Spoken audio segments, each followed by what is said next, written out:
کوئی رشتہ، کوئی تعلق ایسا نہیں جس میں مطلب نہ ہو۔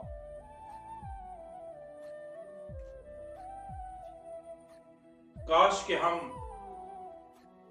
اللہ کی رضا کے لیے ایک دوسرے سے محبت کریں، کاش کہ ہمارا تعلق،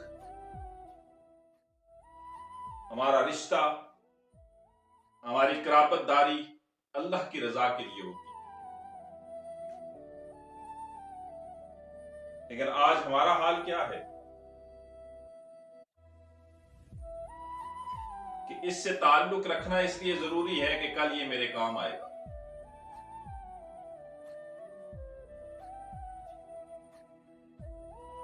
ابو داؤد میں یہ روایت موجود ہے، حضرت عمر رضی اللہ تعالی عنہ فرماتے ہیں کہ آقا کریم نبی رحمت صلی اللہ علیہ وآلہ وسلم نے فرمایا کہ قیامت کے دن کچھ لوگ ایسے ہوں گے جو نہ نبی ہوں گے نہ شہید ہوں گے، لیکن ان کا مقام اور مرتبہ دیکھ کر انبیاء اور شہداء بھی اس پہ رشک کریں گے۔ تو صحابہ نے عرض کی، یا رسول اللہ صلی اللہ علیہ وآلہ وسلم، بتلا دیجئے کہ یہ کون خوش نصیب ہوں گے؟ آقا کریم نبی رحمت صلی اللہ علیہ وآلہ وسلم نے فرمایا کہ یہ وہ لوگ ہیں کہ جو آپس میں اگر تعلق رکھتے تھے،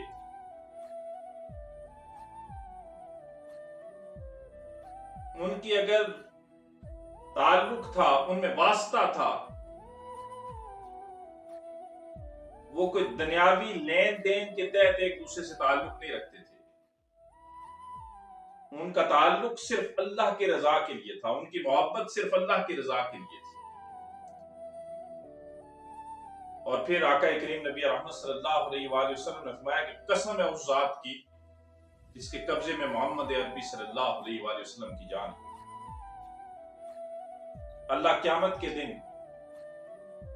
ان کے چہرے نور سے بھر دے گا اور یہ نور کے ممبروں پہ براجمان ہوں گے،